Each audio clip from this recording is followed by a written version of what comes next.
अब देखो, महर्षि पतंजलि ने योगा दर्शन की शुरुआत की थी और इन्होंने जो अपना ग्रंथ दिया था वो योग सूत्र के नाम से था। 4 भागों में विभाजित है ये ग्रंथ। अब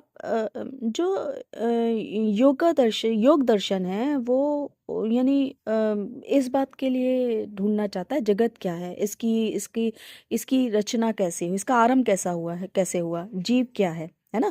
तो इन सब की कोई के आंसर ढूंढने के लिए वो उसने योग का सहारा लेता है, और योग के सहारा के लिए वो गया, मतलब ये जो चीजें थी इनका सहारा लेने के लिए वो गया सांख्य दर्शन की तरफ। यानी पुरुष और प्रकृति मिलकर इस ब्रह्मांड की या इस सृष्टि की रचना करते हैं, है ना। अब क्या था कि जब पुरुष प्रकृति से मिला तो उसके बाद यानी उससे बाहर निकलने के लिए वो झटपटाने लगा। अपने पिछली वीडियो में मैंने आपको बताया था ना कि ये कहानी बिल्कुल ऐसे ही है इस दर्शन की, जैसे एक अंधा और एक लंगड़ा हो और जंगल में आग लगी हो और कैसे उससे बाहर आया जाए। तो अंधा यानी प्रकृति ने लंगड़ा यानी पुरुष का सहारा लिया और उसकी सहायता से वो बाहर निकल आया। अब अब जो था ना, अब जैसे ही जो था वो पुरुष बुद्धि से मिला, उसके बाद जब उसने ये देखा कि 3 गुणों में उसका वो परिलक्षित हो रहा है। यानी तम 3 गुण थे ना, रजगुण, तम गुण और रजोगुण, सात्विक गुण और तमसो गुण, है ना। रजोगुण में मिला तो उसको समाज में प्रतिष्ठा का लगने लगा कि समाज में प्रतिष्ठा होनी चाहिए। उसका सतोगुण उसका जागृत हुआ तो मोरल एंजाइटी की तरफ आने लगा।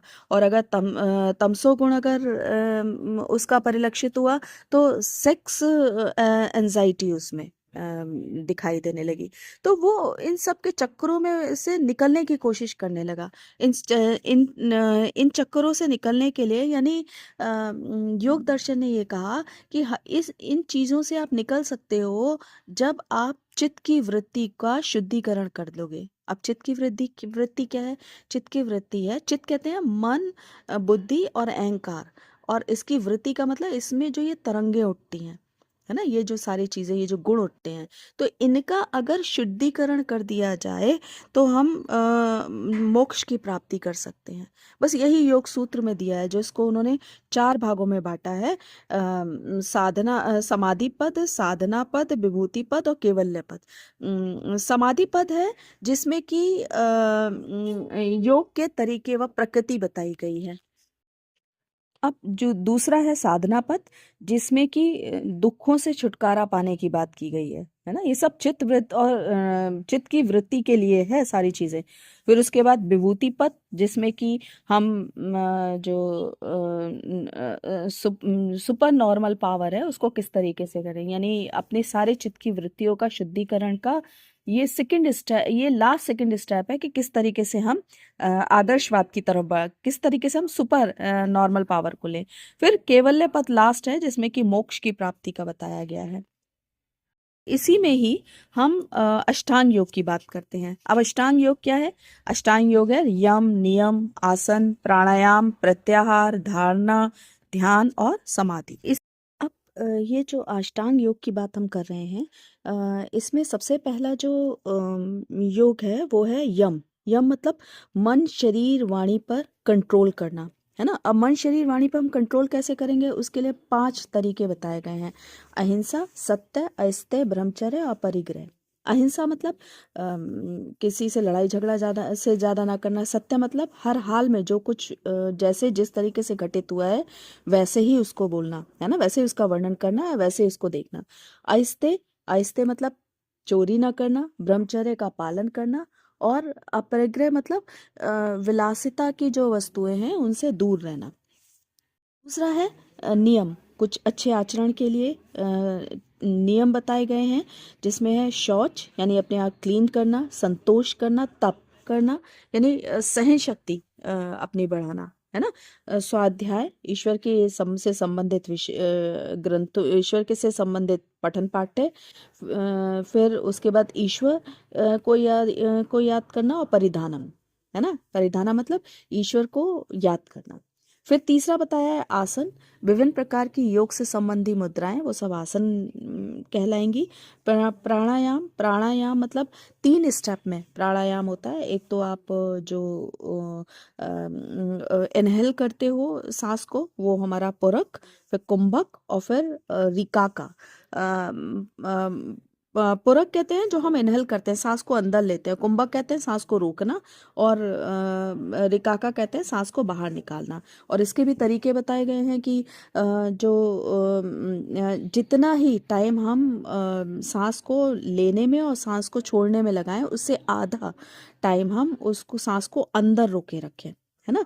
फिर उसके बाद उन्होंने बोला प्रत्याहार, यानी जो इंद्र नंबर 5 है ये प्रत्याहार, कि अपनी इंद्रियों को आहार के माध्यम से वश में करना, यानी चटपटी बहुत हमें जो पसंद है वो सब ना करके सादगी से पूर्ण भोजन करना, और बहुत ही सरल सुपाच्य वाला भोजन करना। धारणा, धारणा कहते हैं यम नियम आसन प्राणायाम और प्रत्याहार के द्वारा जब हम इंद्रियों को अपने वश में करने की कोशिश कर रहे होते हैं, तो अपने चित्त को स्थिर करने के लिए हम जब उसको एक स्थान पर रोकते हैं, तो वो हमारा कहलाता है धारणा। देखो ये सब करने के बाद स्टेप बाय स्टेप तब ये धारणा लगती है।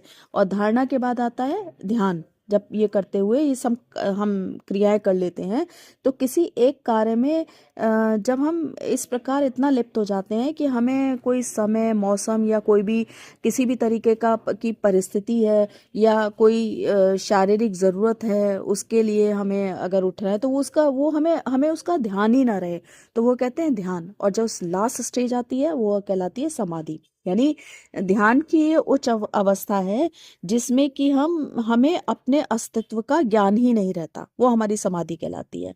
अब समाधि की भी 2 श्रेणियां हैं, संप्रज्ञात और असंप्रज्ञात। और संप्रज्ञात एक ऐसी है जिसमें कि हमारा यानी वर्तक विचार आनंद और जगत की अनुभूति नहीं होती। और असंप्रज्ञात हमारी वो है जिसमें हम गुणों का, यानी सात्विक राजस और तामस जो वृत्तियां हैं उन सब का निरोध हो जाता है। तो ये दोनों जो स्टेजेस हैं वो समाधि की हैं।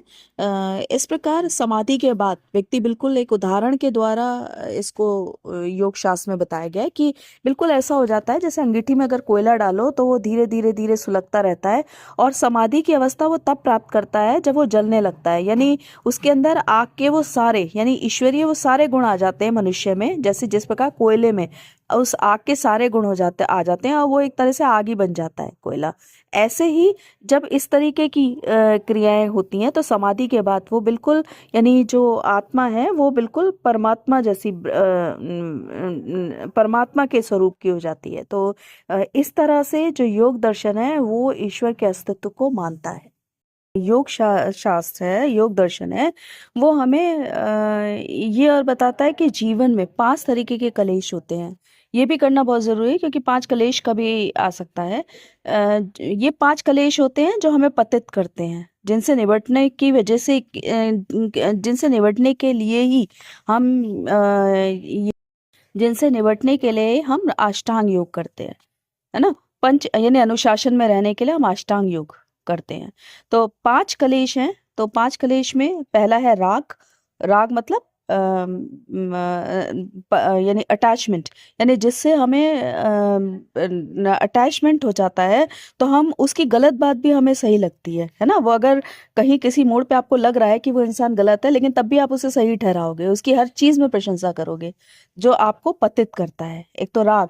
दूसरा द्वेष। द्वेष कहते हैं कि अगर हमें किसी इंसान से चिढ़ हो जाए, तो फिर अगर उसकी उसकी अच्छाई तो हमने सुननी नहीं, फिर उसकी बुराई, अच्छाई भी बुराई बन जाती है। और अगर कोई तारीफ भी करे उसकी, तो हम बिल्कुल सुनना पसंद नहीं करते। तो ये भी एक पतित का कारण है ना। तीसरा है कि अविद्या, यानी अज्ञानता के कारण हम किसी चीज को कुछ समझ लेते हैं और फिर उसी में ही खोए रहते हैं। तो ये भी एक बहुत बड़े कलेश का कारण है। फिर चौथा है अस्मिता। अस्मिता मतलब अहंकार, हमें अहंकार आ जाता है ना, भाई इसने हमें नमस्ते नहीं करी, तो अब इसको जो है, अक्सर टीचर्स में बहुत ही इगोइज्म होता है, इसमें तो मतलब इगोइज्म है ना, बहुत ईगो प्रॉब्लम होती है, इसने हमें नमस्ते नहीं करी तो इसके मार्क्स काट लो, या इसे क्लास में इंसल्ट करो इसकी। तो कम से कम टीचर को तो इन चीज़ों से बच के ही रहना चाहिए भाई। वो हो सकता है किसी वजह से नहीं करी हो सकता है आप आए हो, वो रिस्पेक्ट में ना खड़ा हो पाया हो, उसने नहीं देखा हो, या कुछ और सोच रहा हो। तो इगोइज्म भी हमें पतित करता है बहुत ज्यादा, अस्मिता भी हमें पतित करती है। फिर एक है अकारण भय, अभिनिविश्वा जिसको बोलते हैं। तो अभिनिवेशा जिसको बोलते हैं, ये होता है कि जहाँ कोई कारण ना हो वहाँ भी आप भय हो। जैसे मैं वहाँ जाऊँगा, पता नहीं वो लोग मुझे मारेंगे कि नहीं, है ना, या वहाँ पता नहीं मेरी रिस्पेक्ट होगी कि नहीं, है ना। अकारण भय जिसमें होता है वो हमारा अभिनाशा होता है, अकारण भय, है ना, अभिनिवेशा होता है। तो ये 5 तरीके के कलेश हैं जिसकी जो हमें पतित करते हैं, जिसकी वजह से हम अष्टांग योग करते हैं, और उसके द्वारा हमसे योग दर्शन ये कहता है कि इसके द्वारा हम मोक्ष की प्राप्ति कर सकते हैं। आज ये हमने योग दर्शन के बारे में पढ़ा। अगर वीडियो पसंद आया हो तो प्लीज़ लाइक कीजिए, सब्सक्राइब कीजिए। आप लोग व्यूज़ देख तो रहे हो, सुन रहे हो, बट आप ना तो इसमें कमेंट कर रहे हो और ना ही लाइक कर रहे हो। लाइक नहीं भी करना है या इसको डिसलाइक करना है तो प्लीज़ कुछ तो कीजिए, उसका कमेंट्स वगैरह कीजिए, मेरी रिक्वेस्ट है आप सबसे। Thank you very